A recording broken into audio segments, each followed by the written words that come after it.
السلام عليكم ورحمة الله وبركاته. إن الحمد لله نحمده ونستعينه ونستغفره ونؤمن به ونتوكل عليه ونعوذ بالله من شرور أنفسنا ومن سيئات أعمالنا. من يهده الله فلا مضل له ومن يضلل فلا هادي له. ونشهد أن لا إله إلا الله وحده لا شريك له. أما بعد فقد قال الله تبارك وتعالى في كلامه المجيد وفرقانه الحميد. أعوذ بالله من الشيطان الرجيم.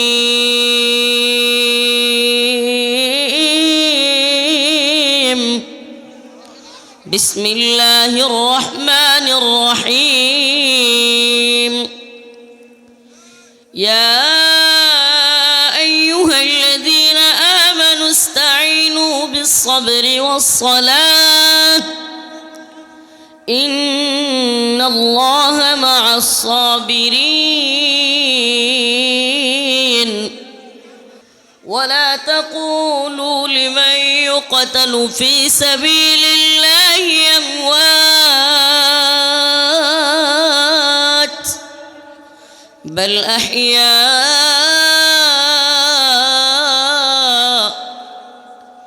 ولكن لا تشعرون.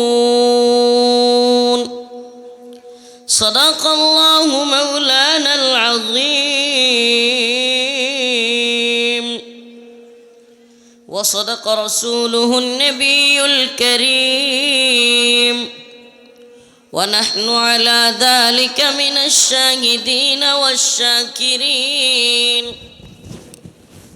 والحمد لله رب العالمين. প্রিয় উপস্থিতি, আমি আপনাদের এই রাজশাহীর নওগাঁয় প্রথমবারের মতোই সম্ভবত আসছি। আসলে দীর্ঘদিন আসবো করেও মাহফিল ছিল আরও, কিন্তু আসা হয়নি, সুযোগ হয়নি ওইভাবে। আজকে আপনারা অনেক বড় বড় আলেমদেরকে পেয়েছেন। আমি এসে তো শুনলাম ইতিপূর্বে এই মাঠে এই মাহফিলে হজরতুল আল্লাম কায়েদে মিল্লাত আমির হেফাজত আল্লামা শাহ জুনাইদ বাবুনগরী রাহিমাহুল্লাহ এসেছিলেন। আরও অনেক বড় বড় আলেমদের পদচারণা হয়েছে। তো এজন্য আল্লাহ পাক আপনাদের এই বদ্রী কাফেলাকে কবুল করুক, বলেন আমিন। এই বদ্রী কাফেলাও যেন সেই বদ্রী চেতনায় উজ্জীবিত হয়ে দিন প্রতিষ্ঠার সংগ্রামে নিজেদেরকে নিয়োজিত রাখতে পারে, সেই তৌফিক দান করুক। শুধুমাত্র নাম দিয়া বদ্রী, টাকা কামানো কিংবা কোনো চিন্তা ভাবনা করলে তো বদ্রী হওয়া যাবে না। বদ্রীদের ইতিহাস, আমি এই বদ্রীদের কথা বলতেছি না, মাশাআল্লাহ এরা যে মুজাহিদ বোঝায় যায়, মুজাহিদ আলেমদেরকে দাওয়াত দেয়, তাইলে একটা চেতনা যে আছে এটা তো বোঝাই যায়, মাশাআল্লাহ। কিন্তু আমাদের তো অনেক বদরের নাম দিয়া বদরের শাহাদাতের লিস্ট করা হইতো, আর আমরা এখন কালেকশনের লিস্ট করি। বদরে কিসের লিস্ট করা হয়েছিল? শাহাদাতের। বদ্রী কারা? যারা আল্লাহর পথে জীবন দিয়েছে, সুবহানাল্লাহ। আর এখন কি টাকা পয়সা যে বেশি দিবে হেরে আরো বদ্রী কমিটি তাড়াতাড়ি নেয়। তো এরকম যেন না হয়। বদ্রী কাফেলা, বদর মানে কি? আমার রিমান্ডে জিজ্ঞেস করছিল, র্যাব রিমান্ডে, এই হুজুর তোমরা যে জিহাদ করো, আল্লাহর নবী জীবনে কাউরে মারতে গেছে, কাউরে ধরতে গেছে, আজাইরা কথাবার্তা কও, র্যাব। তো আমি তখন বললাম, আপনি কি বলেন, আপনি কি কোরআন হাদিস জানেন? হ্যাঁ অবশ্যই। আমি বলছি আপনি একটু, বর্তমানে তো ফোনে অনলাইনে চাইলেই জানা যায়, একটু অনলাইনে সার্চ দিয়া বদর যুদ্ধ নাম লিখেন। বদর যুদ্ধ খুললেই ইতিহাস দেখবেন, বদরে আবু সুফিয়ান এবং তার নেতৃত্বে একটা কাফেলা, তখনও উনি আল্লাহ নবীর সাহাবী হন নাই, তার নেতৃত্বে একটা কাফেলা আসতেছিল। আল্লাহর রসুল সেই কাফেলাকে আগায়া গিয়া আক্রমণ করেছিল। এই আবারও ভালোভাবে বোঝার চেষ্টা করি, বদ্রী শব্দটা যেহেতু আসছে, আল্লাহ রসুল সাল্লাল্লাহু আলাইহি ওয়াসাল্লাম এমন একটা বাহিনীকে আক্রমণ করছে যারা উনার বিরুদ্ধে যুদ্ধ করতে আসতেছিল না। একটু জানার দরকার আছে, কিন্তু অনেকে জানি বদ্রি বদ্রি, কিন্তু বদরের ইতিহাস কয়জনই জানি। বদরের ইতিহাস হলো রাসূলুল্লাহ সাল্লাল্লাহু আলাইহি ওয়াসাল্লাম মদিনা থেকে সাহাবায়ে কেরামের এক কাফেলা নিয়ে 313 জন, মতান্তরে একটু এদিক সেদিক আছে, আল্লাহর রসুল সাহাবায়ে কেরামকে নিয়ে সাল্লাল্লাহু আলাইহি ওয়াসাল্লাম সাহাবায়ে কেরাম রাদিয়াল্লাহু আনহুম আজমাইনদেরকে নিয়ে মদিনা থেকে বদর নামক প্রান্তরে কাফেরদেরকে, যেই কাফেররা মালামাল নিয়ে আসতেছিল, বিভিন্ন ধরনের পণ্য সামগ্রী, ব্যবসায়িক মালামাল, বিভিন্ন জিনিস নিয়ে আসতেছিল, তবে তাদের উদ্দেশ্য ছিল তারা সেই মাল সামগ্রী কিংবা এগুলো দিয়া অর্থ উপার্জন করে এগুলো দিয়া সশস্ত্রভাবে মুসলিমদের উপর আক্রমণ করবে, এটা তাদের উদ্দেশ্য ছিল। তো বলেন, যেই কাফেলা যুদ্ধ করতে আসতেছে না, রসুল সেই কাফেলাকে গিয়ে আক্রমণ করলেন। সুবহানাল্লাহ। তাইলে বোঝা গেল ইসলামে শুধুমাত্র মায়ের খাইলেই মায়ের দিব এটা না, প্রয়োজন সাপেক্ষে মাঝে মাঝে আগ বাড়াইয়া গিয়াও মায়ের দেওয়া সুন্নত। ইকদামি, এটাকে বলে ইকদামি। একটা হলো দিফাই। দিফাই কোনটা? দিফাই হলো আত্মরক্ষামূলক। আমার উপর আসছে উদিনা লিল্লাযিনা ইয়াকাতালুনা বিআন্নাহুম যুলিমু, অনুমতি আছে তোমার উপর জুলুম হলে তুমিও সেটা প্রতিরোধ করো। এটা ছিল শুরুর দিকের আয়াত, এটা ছিল শুরুর দিকে রাসূলুল্লাহ সাল্লাল্লাহু আলাইহি ওয়াসাল্লামের উপর নির্দেশনা। উদিনা লিল্লাযিনা ইয়াকাতালুনা বিআন্নাহুম যুলিমু, জুলুম হইলে প্রতিরোধ করা যাবে, এটা ছিল। কিন্তু আস্তে আস্তে যখন অবস্থান তৈরি হয়েছে, আস্তে আস্তে আল্লাহ পাকের নির্দেশগুলো কঠিন থেকে কঠিন হয়েছে। ঠিক কি ঠিক না? সুবহানাল্লাহি ওয়া বিহামদিহি। তো বোঝা গেল ইসলামে দিফাই শুধু নয়, ইকদামিও আছে। দিফাই কি? আবারও বলি, দিফাই কোনটা? আমার উপর আক্রমণ হয়েছে, আমি কি করব? প্রতিরক্ষা করব, তার বিরুদ্ধে ব্যবস্থা নিব। আচ্ছা, আপনার বাড়িতে আগুন লাগছে, আপনি মসজিদে গিয়ে দোয়া করবেন, আল্লাহ আগুনটা নিভাইয়া দাও বাড়ি ছেড়ে গিয়া? যদি করেন তাইলে আপনারে কি বলবে? আপনি খুব বুদ্ধিমান লোক। রাস্তায় একজনে যদি দেখা হয়, ভাই কই যাস? কই মসজিদে। কিনলে গিয়া বাড়িতে আগুন লাগছে, পাগল কয়ে জুতা দিয়েও বাড়ি দিতে পারে। আরে পাগল, আগে গিয়ে আগুন নিবা। আরে ভাই, আমরা পারি বা না পারি, কোরআন যেটা আছে, সুবহানাল্লাহ, কোরআনে যেটা আছে অস্বীকার করা যাবে? আমার মুসলিমদের অবস্থান রাজশাহীতে লিটনের কারণে খারাপ হইতে পারে। আমি কি বললাম? মুসলিমদের অবস্থান আমি শুনছি আর কি, কতটুকু সত্য জানি না, আপনারা বললেন। ইমাম সাহেবরা আমাদের ব্যাপারে, আমরা যারা বন্দী ছিলাম আজকে, সুবহানাল্লাহ, আমি এই জন্য বলছি, এরা মুজাহিদ আলেমদেরকে দিছে। এখানে থাকা মনে হচ্ছে এমন বেশিরভাগ আলেম হাসিনার সময়ে দীর্ঘদিন বন্দী ছিল। আইজুল হক ইসলামাবাদী ভাই অনেক দিন বন্দী ছিলেন, অনেক জুলুম সহ্য করেছেন। মুফতি সাখাওয়াত হোসেন রাজি দামাত বারকাতুহুম, হুজুর আমার আগে কথা বললেন, অনেক দিন জুলুম ছিলেন প্রত্যেকেই। মাহমুদুল হাসান গুনবী দামাত বারকাতুহুম কিংবা আলী হাসান উসামা দামাত বারকাতুহুম, প্রত্যেকেই মাজলুম। আলহামদুলিল্লাহ, এই মাজলুমদেরকে আপনারা একত্রিত করেছেন। তো আমি জেনেছি যে এই আলেমদের নামে, শাইখুল হাদিস, ইবনে শাইখুল হাদিস, কিংবা আমাদের নামে কোনো ইমাম যদি বয়ান করত, কিংবা কোনো ইমাম যদি বক্তব্য দিত কিংবা দোয়া করত, তাহলে নাকি তার চাকরি চলে যাইত রাজশাহীতে। কথা সত্য? জানেন তো? আপনার ছোট ভাইয়েরও গেছে। তো এমন অনেকেই বলেছে যে হুজুর আপনাদের নামে দোয়া চাইলেও, আপনাদের জন্য দোয়া করলেও, একটু বক্তব্য দিলেও ইমামতি চলে যাইত। আচ্ছা, ইমামতি এটা কি পেট চালানোর মাধ্যম? কথা কয় না। ইমামতি করি কার খুশির জন্য? কথা কয় না। কুল ইন্না সালাতি ওয়া নুসুকি ওয়া মাহইয়ায়া ওয়া মামাতি লিল্লাহি রাব্বিল আলামিন। আমার নামাজ এটা কার জন্য? আমার কুরবানি সেটাও কার জন্য? আমার জীবন, আমার মৃত্যু সব কার জন্য? আল্লাহর জন্য। অথচ দেখেন আমাদের অবস্থা, অনেক আলেম রাজশাহীতে ইমামতির কারণে মুখ বন্ধ রেখেছে। অনেক আলেম এমন আছেন যারা হক কথা বলতে গিয়ে ইমামতি হারিয়েছেন, মাশাআল্লাহ। তো এই খায়রুজ্জামান লিটন থাকতে কঠিন পেরেশানিতে পড়েছেন আপনারা। কিন্তু আমার একটা কথা, ইসলামের অবস্থা, আলেমদের অবস্থা নাজুক হইতে পারে, কিন্তু ইমানের অবস্থাও কি নাজুক হবে? আমি মনে হয় বুঝাইতে পারি না এই কথাটা। ইসলামের অবস্থা, আলেমদের অবস্থা নাজুক হয়ে যেতে পারে, কঠিন হয়ে যেতে পারে, কিন্তু ইমানের অবস্থাও কি নাজুক হয়ে যাবে? সুবহানাল্লাহ। আরে আমরা পারি বা না পারি, কিন্তু কোরআন বলছে ইকদামি জিহাদ আছে, রসুল বলেছেন আছে, অতএব আমাদেরকে মানতে হবে। আমরা প্রয়োজন হলে ইনশাআল্লাহ বিইذনিল্লাহ, ওই যে রসুলের ঘোষণা, পুরো পৃথিবী ইসলামের ছায়াতলে আসবে।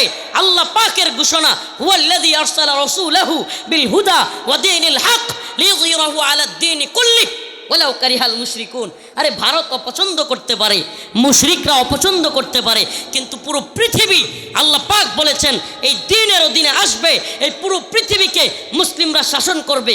এই কথা কি মিথ্যা? তাইলে এটা মানতে অস্বীকার করার সুযোগ আছে?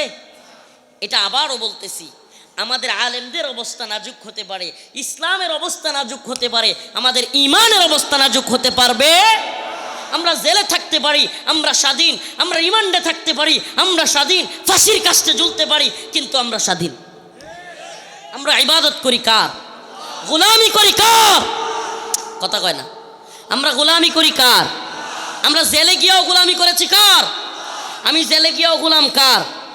হাসিনা প্রধানমন্ত্রী থেকেও গোলাম কার? ভারতের? না না, আল্লাহ না। হাসিনা প্রধানমন্ত্রী থেকেও গোলাম কার? খায়রুজ্জামান লিটন রাজশাহীর মেয়র থেকেও গোলাম কার? ভারতের প্রধানমন্ত্রী। বাস্তবতা, স্বাধীনতা নাই এদের। আমরা স্বাধীন, আলহামদুলিল্লাহ। আমরা মুসলমান, আমাদের ইমানের হালত কি? আমরা স্বাধীন, সুবহানাল্লাহ। আমরা একমাত্র গোলামি করি কার? এইটা মানতে হবে। আমরা একমাত্র গোলামি করি কার? সুবহানাল্লাহ। এই স্বাধীনতার মজা পেয়ে গেলে, বুঝে গেলে, আপনি পৃথিবীর কোনো তাগুত জালিমকে আর ভয় পাবেন না। কেন? কারণ আমি ফাঁসির কাস্টে ঝুললেও কার গোলাম? সুবহানাল্লাহ। সবর তখন আরামসে চলে আসবে। সুবহানাল্লাহ। যে আয়াতে কারিমা তিলাওয়াত করেছি, ইয়া আইয়ুহাল্লাযীনা আমানুস্তাঈনু বিস-সাবরি ওয়াস-সালাহ ইন্নাল্লাহা মা'আস-সাবিরিন ওয়া লা তাকুলু লিমান ইউকতালু ফি সাবিলিল্লাহি আমওয়াত বাল আহইয়া ওয়ালাকিন লা তাশউরুন। আল্লাহ রাব্বুল আলামিন বলেন, ইয়া আইয়ুহাল্লাযীনা আমানু, হে ঈমানদারগণ, ইস্তাঈনু বিস-সাবরি ওয়াস-সালাহ, তোমরা আল্লাহর কাছে চাও। আর চাওয়ার প্রক্রিয়া কি হবে? কিভাবে চাইবা? বিস-সাবরি ওয়াস-সালাহ, তোমরা সবর এবং নামাজের মাধ্যমে চাও। আল্লাহ পাক মুমিনকে চাওয়ার প্রথম মাধ্যম বলেছেন সবর। সুবহানাল্লাহ। আল্লাহর কাছে চাওয়ার প্রথম মাধ্যম আল্লাহ পাক বলতেছেন কোনটা? সবর। ইমামতি চলে গিয়েছে, ইমামতি খাওয়ায় না আল্লাহ খাওয়ায়? কথা কয় না। একটা যাবে 10টা আসবে, আলহামদুলিল্লাহ। এক রাজশাহীতে যাবে, প্রয়োজনে হক কথা বলার কারণে আল্লাহ পাক আরো বড় জায়গায় ইমামতি দিয়ে দিবে। রাজি আছেন তো ইনশাআল্লাহ? সবর 3 প্রকার। সবর আনিল মাসিয়ত, গুনাহ থেকে সবর করা। গুনাহের ক্ষেত্রে সবর। কোনো গুনাহের মন চাচ্ছে, সবরের প্রাথমিক, সাঈদ ইবনে জুবাইর রাদিয়াল্লাহু আনহু বলেন, সবরের প্রাথমিক ক্রিয়া হলো আল্লাহর দানকে স্বীকার করা। কি করা? আল্লাহ পাক আমার আপনার প্রতি কত বড় ইহসান করেছেন, কত দয়া করেছেন। প্রাথমিকভাবে সবর প্রথম হলো আল্লাহর দানকে স্বীকার করা এবং এই বিশ্বাস রাখা যে আমার যে কোনো বিপদের জন্য, সুবহানাল্লাহি ওয়া বিহামদিহি, আমার যে কোনো সবরের জন্য আল্লাহ পাকের কাছে প্রতিদান আছে। কি আছে? যে কোনো সবরের জন্য, কষ্টের জন্য কি আছে?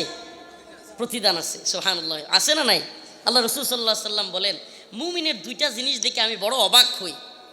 আল্লাহ নবী বলতেছেন, আমি বড় অবাক হই। কেন? আল্লাহ রাসূল বলেন, মুমিন কষ্ট পায়, দুঃখ আসে, সবর করে, আল্লাহ পাক তার প্রতিদান বাড়ায়া দেয়। সুবহানাল্লাহ। মুমিন সুখে শান্তিতে থাকে, তার খুব আরাম আয়েশের অবস্থান হয়, তে শুকরিয়া আদায় করে, আল্লাহ পাক সেদিকেও তার আরাম বাড়ায় দেয়, প্রতিদান বাড়ায় দেয়। সুবহানাল্লাহ। মুমিনের 2টা জিনিস রাসূল বলেন আমি অবাক হই। মুমিন কোনো কিছু পেলে শুকরিয়া আদায় করে, আল্লাহ পাক তার উজরত বাড়ায়া দেন, প্রতিদান বাড়ায়া দেন। আবার যখন কোনো কষ্টে পড়ে যায় তখন কি করে? সবর করে। আল্লাহ পাক সেটারও প্রতিদান দেন। সুবহানাল্লাহি ওয়া বিহামদিহি। সবর করব তো আমরা? সবর করব তো? সবর একটা বিরাট জিনিস ভাই। টাকা পয়সা আসছে, এটাও আল্লাহর পক্ষ থেকে পরীক্ষা। দুনিয়াবি নাজ নিয়ামত আসছে, জৌলুস যশ খ্যাতি আসছে, লক্ষ লোক আপনার দিকে তাকায় আছে, এটাও এক পরীক্ষা। এটা বড় পরীক্ষা। লক্ষ লক্ষ লোক আপনার জন্য আসছে, ক্যামেরা আসছে, এগুলোও একটা পরীক্ষা। ঠিক তেমনিভাবে জেলে আছেন, কষ্টের জিন্দিগি, বাবা মা ভাই বোন সবাইকে ছেড়ে, সেটাও একটা পরীক্ষা। পরীক্ষা দুই ধরনের হতে পারে। শান্তি সুখে আছেন, এটা আল্লাহর পক্ষ থেকে নিয়ামতের পরীক্ষা। সেটা পেয়ে আপনি কতটুকু শুকরিয়া আদায় করতেছেন, সেটা পেয়ে দিনের পথে কতটুকু খরচ করতেছেন, এটা এক পরীক্ষা। কষ্টে পড়ে গেছেন, জেলখানার পরীক্ষাটা আমি মনে করি একদিক থেকে একটু সহজ। বলবেন কয় কি? হ্যাঁ, জেলখানার পরীক্ষা কি? একটাই, সবর করো। পড়ে আসো, সবর করতে থাকো, আল্লাহর কাছে চাইতে থাকো। বাহিরে আসলে পরীক্ষার অভাব নাই, অনেক পরীক্ষা। তাহলে কি জেলখানায় থাকা ভালো? না, জেলখানা আমরা কামনা করি না, কিন্তু আমরা ভয়ও পাই না। তোমরা আমাদেরকে যেখানেই দিবা আলহামদুলিল্লাহ, কারণ আল্লাহ বলছে, আল্লাহ নিজে বলছে, আল্লাহ পাক আমাদের সকল কষ্টের জন্য কি দিবেন? প্রতিদান দিবেন। ইন্নামা ইউয়াফফাস সাবিরুনা আজরাহুম বিগাইরি হিসাব। সুবহানাল্লাহ, সুবহানাল্লাহ। বিগাইরি হিসাব, হিসাব সারা, হিসাব সারা, কোনো হিসাব নাই। এই হিসাব করবেন সাতবক আসমান জমিন অমুক তমুক, একটা দুইটা এইখান থেকে ওইখানে, এইগুলোর দরকার নেই। আল্লাহ বলছেন ইউয়াফফাস সাবিরুন আজরাহুম বিগাইরি হিসাব, গায়রি হিসাব, হিসাব সারা আল্লাহ দিবেন। সুবহানাল্লাহ। হাদিসের মধ্যে আসছে, রাসূলুল্লাহ সাল্লাল্লাহু আলাইহি সাল্লাম বলেন, একদল লোক জান্নাতে যাওয়ার ঘোষণা তখনও হয় নাই। জান্নাতে যাওয়ার ঘোষণা তখনও কি হয় নাই। সবরকারীদেরকে আল্লাহ পাক ডাকতেছেন। কিছু লোক যাওয়া শুরু করবে জান্নাতের দিকে, ফেরেশতা এসে আটকাবে, আপনারা কোথায় যান? আপনারা কোথায় যান? দাঁড়ান, জান্নাতের সুসংবাদ তো এখনো দেওয়া হয় নাই, জান্নাতে ঢুকতে তো এখনো বলা হয় নাই, দাঁড়ান, এখনই কোথায় যাচ্ছেন? তারা বলবে সরো, আমরা হলাম সবরকারী। সুবহানাল্লাহ। আমরা সমস্ত বালা মুসিবতের মধ্যেও আল্লাহর প্রতি সবর করেছিলাম। সবর তিন প্রকার। এই প্রস্রাবে ধরছে নাকি? কয়েকজন উঠতেছেন, ছেড়ে দিব? ছেড়ে দিই? তাহলে উঠা উঠি, এই যে 4-5 জন, এই 10 জন কি করতেছে এরা? ছাত্ররা, এই ছাত্র ভাইয়েরা, সবর কয় প্রকার? 3 প্রকার। সবর আনিল মাসিয়াত, গুনাহের ক্ষেত্রে সবর। ইচ্ছায় অনিচ্ছায় আপনার মন চাচ্ছে না, আপনার মনটা মানতেছে না, মনের বিরুদ্ধে যাচ্ছে একটা কাজ, গুনাহ করতে ইচ্ছে হচ্ছে, তবুও আল্লাহর ভয়ে আপনি সবর করলেন। সুবহানাল্লাহ। আল্লাহর ভয়ে আপনি সবর করলেন। একে বলে সবর আনিল মাসিয়াত, গুনাহ থেকে সবর। একটা মেয়ের দিকে নজর চলে গেছে, মেয়েটার সাথে আড্ডা দিতে কিংবা তার সাথে বসতে কিংবা বিভিন্ন খায়াসাত চলে আসতেছে, আপনি তাকে এড়ায় গেলেন, আর তাকালেন না। সুবহানাল্লাহ। আপনার মন চাচ্ছে কিন্তু আপনি তাকাইতেছেন না, এটার নাম সবর। সুবহানাল্লাহ। এটার অজরত আল্লাহর কাছে, এটার বদলা আছে। সুবহানাল্লাহ।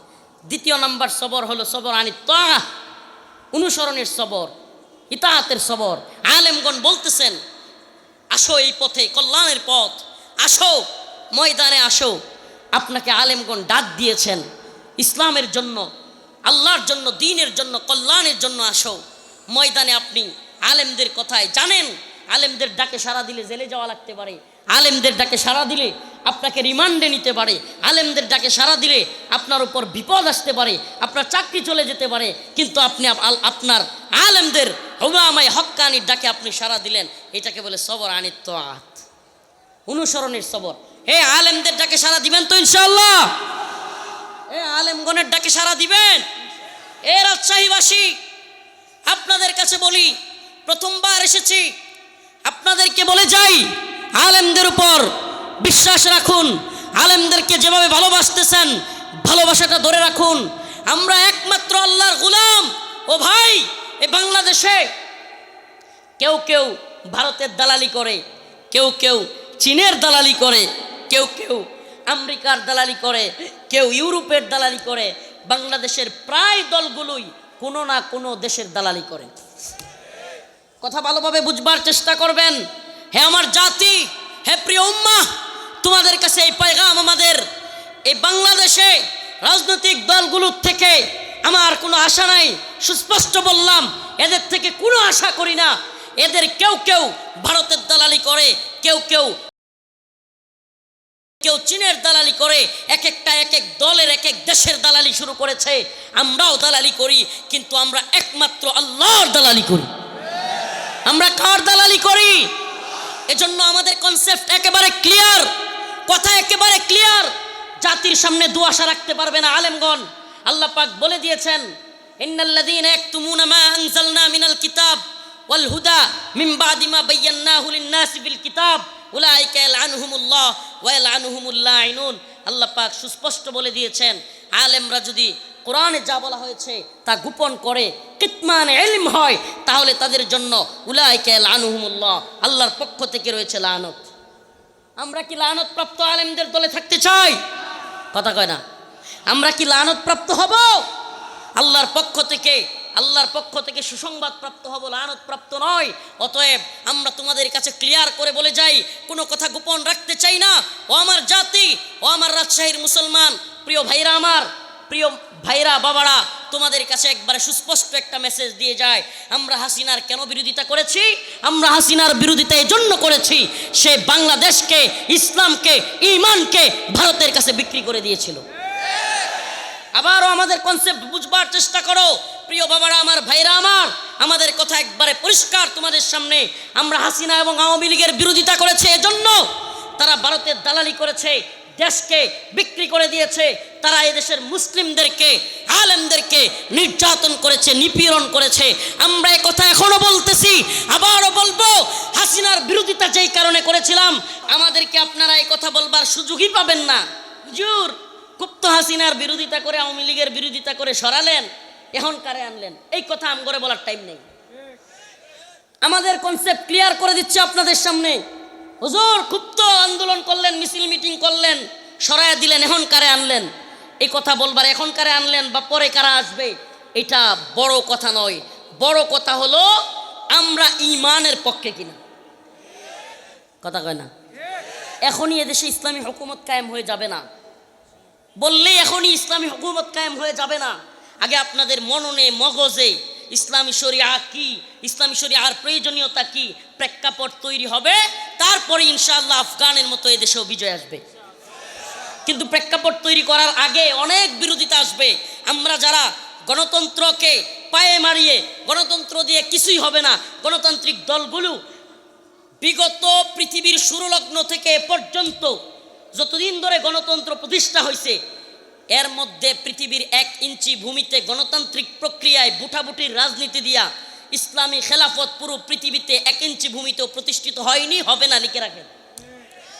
বাকি একটু দেখার অপেক্ষায়, যারা একটু বুঝতেছে, যারা মনে করতেছে হবে, আচ্ছা দেখি তাদের মানে আশার বেলুন ফুটা হয়ে যাক, তারপরে বলবো না ইনশাআল্লাহ।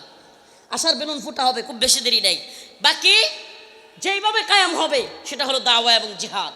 দাওয়া এবং জিহাদ, এটা ক্লিয়ার। আল্লাহ পাক কোরআনে বলেছেন, কাতিলুহুম ইউআযিবুহুমুল্লাহ বিআইদিকুম ওয়া ইউখজিহিম ওয়া ইয়াশফি সুদূরা কওমিন মুমিনিন। আল্লাহর পক্ষে তোমরা যুদ্ধ করো, আমি তাদেরকে, কাফের মুশরিকদেরকে, আমি ওয়া ইউখজিহিম ওয়া ইয়াশফি সুদূরা কওমিন মুমিনিন, আমি তাদেরকে দুনিয়াতে লাঞ্ছিত করব, তোমাদের হাত দ্বারা শাস্তি দিব। সুবহানাল্লাহ। কাদের হাত দ্বারা শাস্তি দিবে? আল্লাহ ইমানদারদের হাত দ্বারা কাফেরদেরকে শাস্তি দিবে, এবং দুনিয়াতে তাদেরকে লাঞ্ছিত করবে এবং মুমিনদের অন্তরকে প্রশান্ত করবে। যাক, বলতেছিলাম সবর আনিত তোয়া। সবর আনিত তোয়া কি? সবর আনিত তোয়া হলো হক্কানি আলেমদের ডাকে আপনারা সাড়া দিবেন তো ইনশাআল্লাহ? হে রাজশাহীর মুসলমান, হক্কানি আলেমগণ ডাক দিলে সাড়া দিবেন তো ইনশাআল্লাহ? রাজি আছেন তো? পাওয়া যাবে তো? তাইলে কনসেপ্ট ক্লিয়ার করে দিলাম, আমাদেরকে ভুল বোঝার সুযোগ নাই। আমরা এই সরকারের পক্ষে, ওই সরকারের বিপক্ষে, বিষয়টা এমন নয়। আমরা কেন পক্ষে? ঈমানের প্রশ্নে, ইসলামের প্রশ্নে, দ্বীনের প্রশ্নে আমরা হাসিনার বিরুদ্ধে ছিলাম। কথা কয় না? ঈমানের প্রশ্নে, দ্বীনের প্রশ্নে, দেশের প্রশ্নে আমরা কার বিরুদ্ধে ছিলাম? হাসিনার বিরুদ্ধে। তাইলে এখন কেউ ভারতের গোলামি কইরা যদি বাংলাদেশে ছাড় না পায়, পাকিস্তানের দালালি কইরা কেউ যদি ছাড় না পায়, কথা কয় না, ছাড় দিবেন না। আমরা গোলামি করব কার? মুসলিম কার গোলাম? আল্লাহর গোলাম, কনসেপ্ট ক্লিয়ার। আমাদের ইতা আলেমদের প্রতি থাকবে। সেই ইতাআত কি? আলেমরা যদি হকের পথে থাকে, হকের পথে, আবারও বলতেছি, হকের পথে, কোরআনের পথে, সুন্নাহর পথে থাকে, ডাক দেয়, আলেমদের ডাকে সাড়া দিতে হবে। আলেমদের ডাকে সাড়া দেওয়ার পর, হক্কানি আলেমদের ডাকে সাড়া দিয়ে মৃত্যুবরণ করলে সেটা হবে শাহাদাত। সুবহানাল্লাহ। দ্বীনের পথে মারা গেলে কি হবে? সেটা শাহাদাত। সেই শাহাদাতের নজরানা পেশ করার জন্য তৈরি আছি তো ইনশাআল্লাহ? আলেমদের উপর আস্থা বিশ্বাস আছে তো? বাংলাদেশে ভৌগোলিক যেই ভারতের চাপায়া দেওয়া দুর্যোগ, বন্যা, এই বন্যার সময় বলেন, সত্যিকার অর্থে বলবেন, সবচাইতে বেশি জনগণের পাশে কারা দাঁড়ায়? এই আলেমরা দাঁড়ায়।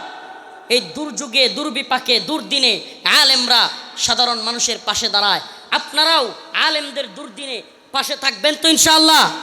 ও রাজশাহীর মুসলমান, আবারও যদি কোনো দুর্দিন আসে, আবারও যদি উলামায়ে হক্কানিকে কোনো সরকার গ্রেফতার করতে চায়, আবারও যদি মানসিকতা নিয়ে আবারও নতুন কোন ষড়যন্ত্র বিশ্বের বিভিন্ন চাপায়া দিয়া এদেশের সরকারকে, আলেমদেরকে বন্দী করতে বাধ্য করে, আপনারা কি আলেমদের পক্ষে থাকবেন কি থাকবেন না? আমাদেরকে কথা দিলেন তো? কথা দিলেন তো? নাকি আলেম ঘরে গ্রেফতার করব, আপনারা মজা দেখবেন? আবার হাসে, একবার তাকবীর দেয়, তারা হাসে। কি হলো আপনাদের? আলেমদেরকে গ্রেফতার করলে আপনারা কি বসে থাকবেন? ও রাজশাহীর মুসলমান, খালি মাহফিলাই লইব নাকি প্রয়োজন হলে শাহাদাতের নজরানা পেশ করতে হবে? প্রয়োজন হলে দ্বীনের জন্য শাহাদাতের নজরানা পেশ করতে হবে। এই আলেমগণকে ভালোবাসুন, আমরা আপনাদেরকে ভালোবাসি। ওয়াল্লাহি বিল্লাহি তাল্লাহি, এই উম্মার জন্যই প্রয়োজনে আমরা জেলে যেতে প্রস্তুত, এই উম্মার জন্যই প্রয়োজনে আমরা রিমান্ডে যেতে প্রস্তুত, এই উম্মার জন্যই প্রয়োজনে আমরা ফাঁসির কাস্টে ঝুলতে প্রস্তুত। তবু উম্মাহকে অবশ্যই দাসত্বের শৃঙ্খলা থেকে স্বাধীন দেখতে চায়। উম্মাহ খায়রুজ্জামান লিটনের দাসত্ব করবে না। কার দাসত্ব করবে? কথা কয় না। উম্মাহ সাধনচন্দ্র মজুমদারের গোলামি করবে না। কথা কয় না। দেখছেন না ওই যে সিরিয়াল ধরে পেট বাসায় বাসায় যাইতেছে, সাধনচন্দ্র মজুমদার, এরপরে না ইনু, এরপরে মেনন, এরপরে হলো পলক, একটার পর একটা সিরিয়াল লাগছে, দেখেন নাই? ওই যে ছোটবেলায় টিভিতে দেয় তো না, আসছে গোপাল যাচ্ছে গোপাল, পেট সামনে দিয়া খাদ্য লইয়া খাদ্যমন্ত্রী ছুটছে, ছুটছে কিনা? হ্যাঁ, আল্লাহর মায়ের সুবহানাল্লাহি ওয়া বিহামদিহি, সুবহানাল্লাহি ওয়া বিহামদিহি, সুবহানাল্লাহি ওয়া বিহামদিহি, ওয়া তুইজ্জু মান তাশা ওয়া তুযিল্লু মান তাশা। তোমরা আলেমদেরকে লাঞ্ছিত করতে চেয়েছিলে, অপমানিত করতে চেয়েছিলে, উলামায়ে কেরামের দলগুলোকে নিষিদ্ধ করতে চেয়েছিলে, আল্লাহ তাআলা তোদেরকে নিষিদ্ধ করে দিয়েছে। আল্লাহ পাক তোদেরকে শুধু নিষিদ্ধই করে নাই, আল্লাহ রাব্বুল আলামিন তোমাদেরকে এমন লাঞ্ছিত করেছেন যে আলেমদেরকে তোমরা পায়ে বেড়ি লাগিয়েছিলা, হাতে রশি লাগিয়েছিলা, যে আলেমদেরকে তোমরা গরুর মতো টাইনা টাইনা রশি দিয়া নিতা, আজকে তাদেরকে লক্ষ লক্ষ মানুষের ভালোবাসার পাত্র বানায় দিয়েছেন। আর তোমাদেরকে এমন লাঞ্ছিত করেছেন, সুবহানাল্লাহ, মানুষ আদালতে গিয়া পচা ডিম নিয়ে অপেক্ষা করে কখন সাধনচন্দ্র মজুমদার আসবে, কখন মেনন আসবে, কখন ইনু আসবে, আমি ঠিক জায়গা মতো এটম বোমাটা মানে পচা ডিমটা ফোটামু, অপেক্ষা করে কি করে না? আবার যখন ঠিক মতো ডিল দেয় আবার লাগে, কয় লাগছে রে লাগছে, বলে কি বলে না? সুবহানাল্লাহি ওয়া বিহামদিহি। শুধু কি তাই, ওই দিন 2-3 দিন আগে এক ভিডিও দেখলাম, হুজুর এই উপর থেকে পুলিশের উপর দিয়া গিয়া লাভ দিয়া ফ্লাইং কিক মারতেছে। আওয়ামী লীগ না তাদেরকে লাভ দিয়া গিয়া কি করে? ফ্লাইং কিক মারে। সুবহানাল্লাহি ওয়া বিহামদিহি, সুবহানাল্লাহ। সব খেলা কার? ফালা তাহসাবান্নাল্লাহা গাফিলান আম্মা ইয়ামালুজ জালিমুন। জালেমরা কি আল্লাহরে গাফেল মনে করে নাকি? সুবহানাল্লাহ। জুলুমের ব্যাপারে আল্লাহ কি গাফেল না? সব দেখেন। কথা কয় না? দেখেন কি দেখেন না? কুলিল্লাহুম্মা মালিকাল মুলক তুতিল মুলকা মান তাশা ওয়া তানজিউল মুলকা মিম্মান তাশা। আল্লাহ বলেন সমস্ত ক্ষমতার মালিক, সমস্ত মুলুকের মালিক কে? তুতিল মুলকা মিম্মান তাশা। আমার মন চাইলে আমি কাউরে একটু ক্ষমতা দেই, একটু একটু। সুবহানাল্লাহ। ওয়া তানজিউল মুলকা মিম্মান তাশা। আবার মন চাইলেই ক্ষমতা কাইরা নেই, পালায়া যাইতে বাধ্য হয়। সুবহানাল্লাহ। আমি অমুকের বেটি তমুকের বেটি কাজ হয় নাই না? আল্লাহ সব পারে, পারে কি পারে না? তুমি অমুকের বেটি না তমুকের বেটি, তোমার বাপের লাশই তো বইরা রইছিল, শিক্ষা নাও নাই, সকাল থেকে সন্ধ্যা পর্যন্ত কেউ যায় নাই, আর তুমি নিজেরে বড়াই কইরা দাঁত চিবায়া চিবায়া। কৃষিমন্ত্রী আব্দুর রাজ্জাক কথা বলতো না? আলেমদের ব্যাপারে কথা বলতো না? দাঁত খিসলায় খিসলায় আলেমদের ব্যাপারে কথা বলতো। রিমান্ডে নিয়ে ওর দাঁতগুলো ভেঙে দেওয়া দরকার, বদমাইশ। আল্লাহ পাক সব কিছুর ফাইসালা করে দেন। ইনু মেনন এরা কিভাবে দেখতেন না ব্যাংসে ব্যাংসে আলেমদের বিরুদ্ধে, ইসলামের বিরুদ্ধে কথা বলতো। আজকে তোদের কি অবস্থা? আল্লাহ পাক, এই তোরা তো বলবি যে হুজুর আপনারাও তো জেলে গিয়েছেন। হ্যাঁ আমরাও গিয়েছি, কিন্তু কসম করে বললেও কাফফারা দিতে হবে না। আমার সাথেই যা হয়েছে আলেমদের সাথে মাশাআল্লাহ। কারাগারে সুবেদার এসে বলতো, কারাগার যে পরিচালনা করে, কয় হুজুর 2-3 হাজার আসামি সবাই আপনার রুমে হাদিয়া দিতে চায়, যদি সবার হাদিয়া আনি আপনি রুমে থাকতে পারবেন না, খালি হাদিয়াই থাকবো রুমে। এই মোহাব্বত আমাদেরকে কারাগারে দেখাইছে মানুষ, আলহামদুলিল্লাহ। শুধু কি তাই, কোর্টে যখন হাজিরা দিতে আসতো আল্লাহর বান্দারা দৌড়াইয়া শত শত পুলিশের ব্যারিকেড ভাঙ্গায়া ডিঙ্গায়া গিয়া মুসাফা করতে চাইতো, জোরায়া ধরে ফেলতো। সুবহানাল্লাহ। তোরা আমাদেরকে বলবি আমরা জেলে গেছি, হুজুর আপনারা মজা লন, আপনারাও তো জেলে গেছেন। আমরা জেলে গিয়েছি কিন্তু মানুষের ভালোবাসা পেয়েছি। আমরা জেলে গিয়েছি, মানুষ আমাদেরকে উড়ে এসে কুলে নিতে চেয়েছে, উড়ে এসে হাতের মধ্যে মুসাফা করার জন্য এসেছে। আর তোদেরকে সিরিয়ালে ডিম নিয়ে, পচা ডিম নিয়ে বসে থাকে। সুবহানাল্লাহি ওয়া বিহামদিহি। খিজিয়ুম ফিল হায়াতিদ দুনিয়া, এদের দুনিয়ার জিন্দেগিতে লাঞ্ছনা শুরু হয়ে গেছে। ওয়া ইয়াউমাল কিয়ামাতি ইউরাদ্দুনা ইলা আশাদ্দিল আযাব। দুনিয়ার জিন্দেগিতে লাঞ্ছনা, আর আখেরাতে আছে কঠিন শাস্তি। আখেরাতে এদের জন্য কি কঠিন শাস্তি, কঠিন শাস্তি। এরা আসলে কি জানেন, এরা বড় বড় কথা বলে ময়দানে, মাঠে মাইক নিয়ে, এক হুজুর বলতেছে, বলে খেলা হবে এই সেই, এরা ময়দানে এইভাবে বলে, কিন্তু হাকিকত কি জানেন? বেশিরভাগ খবর নিয়ে দেখেন রাতের বেলায় বাথরুমে গেলে বউরে বলে একটু দাঁড়াও তো আমি টয়লেটে যাবো। বাস্তবতা, আপনি খোঁজ নিয়ে দেখেন বড় বড় নেতা, বড় বড় কর্মকর্তা, অমুক তমুক, এগুলো পিস্তল পকেটের এখানে থাকলে, লগে সাঙ্গ থাকলে বিরাট বড় বড় কথা কয় ক্ষমতায় থাইকা। হাকিকত কি? বাড়িতে গিয়ে খবর নিয়ে দেখেন বাথরুমে গেলে বউরে কয় একটু দাঁড়াও আসো। হাকিকত। তো এরা আমাদেরকে ভয় দেখায়, আমরা ভয় পাই কাকে? সবর 3 প্রকার বলতেছিলাম, আলোচনা শেষ করে দিব। সবর 3 প্রকার। সবর আনিল মাসিয়ত, গুনাহের ক্ষেত্রে সবর। গুনাহ করতে মন চাইছে, নিজের ইচ্ছার বিরুদ্ধে, আহারে আমার মানে একটা মেয়েকে কিংবা নেশা করতে মন চাচ্ছে, যে কোনো গুনাহ করতে মন চাচ্ছে, গুনাহ করব না, আমার আল্লাহর ভয় আছে। সবর আনিল মাসিয়ত, আল্লাহ পাক উত্তম প্রতিদান দিবেন।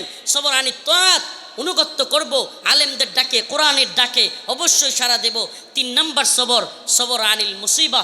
বিভিন্ন ধরনের মুসিবত আসছে, আমার উপর নির্যাতন হচ্ছে, অত্যাচার হচ্ছে, তবুও আমি ধৈর্য ধারণ করব যে আমার আল্লাহ একজন আছেন, আমাকে প্রতিদান দিবেন। আল্লাহ রব্বুল আলামিন অবশ্যই অবশ্যই তার সেই বান্দাকে প্রতিদান দান করবেন।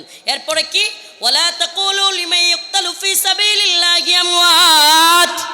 এরপরে যে আয়াত কারিমা তিলাওয়াত করেছি, সবরের ওয়াজ করতেই ধৈর্য ভেঙে গেছে গা। তাইলে রাত 12টা হয়ে গেছে, ছেড়ে দিতে হলে হ্যাঁ চলবো? রাত 12টা হয়ে গেছে, ছেড়ে দেই। হ্যাঁ, শুধু আয়াতের তর্জমাটা করে দিই। ওয়ালা তাকুলু লিমান ইউকতালু ফি সাবিলিল্লাহি আমওয়াত। আল্লাহর পথে যারা শহীদ হয় তাদেরকে তোমরা মৃত বলো না। সুবহানাল্লাহ। মুমিনের শাহাদাত, এটা কি ব্যর্থতা?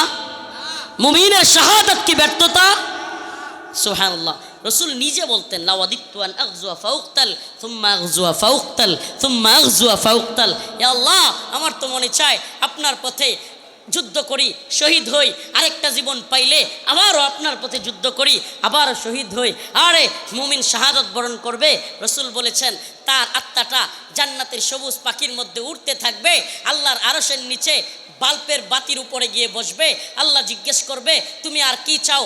মুমিন বলবে শাহাদাত বরণকারী, সে বলবে শহীদ বলবে আল্লাহ আমি কিছুই চাই না। আবারও বলবে কি চাও? সুবহানাল্লাহি ওয়া বিহামদিহি। আমরা কি শহীদ হতে রাজি আছি তো ইনশাআল্লাহ? সুবহানাকাল্লাহুম্মা ওয়া বিহামদিকা আশহাদু আল্লা ইলাহা ইল্লা আনতা আস্তাগফিরুকা ওয়া আতুবু ইলাইক। সবার কাছে দোয়া চাই।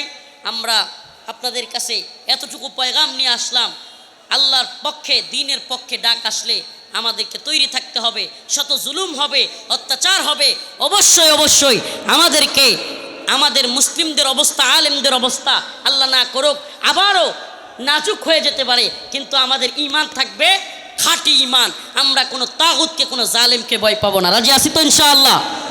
নাসরুম মিনাল্লাহ ওয়া ফাতহুন করিব। ইনশাআল্লাহ আমি তো স্বপ্ন দেখি, আমি বিশ্বাস করি এ ভূখণ্ডে ইনশাআল্লাহ বিইذনিল্লাহ সমস্ত তন্ত্রমন্ত্রের মতবাদ ধ্বংস হয়ে এ ভূখণ্ডে ইনশাআল্লাহ সুম্মা ইনশাআল্লাহ কোরআনী শাসন প্রতিষ্ঠা হবে।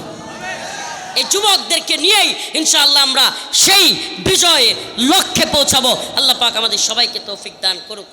বদরি কাফেলার ভাইরা অনেকেই চলে গিয়েছেন আমাদেরকে ছেড়ে। আল্লাহ পাক এই বদরি কাফেলাকে কবুল করুক, বলেন আমিন। আল্লাহ পাক বদরের শহীদদের সাথে তাদেরকেও আল্লাহ পাক মাফ করে দিক, বলেন আমিন। বদরি কাফেলার ভাইদেরকে দ্বীনের পক্ষে অটল অবিচল থাকবার তৌফিক দান করুক, বলেন আমিন।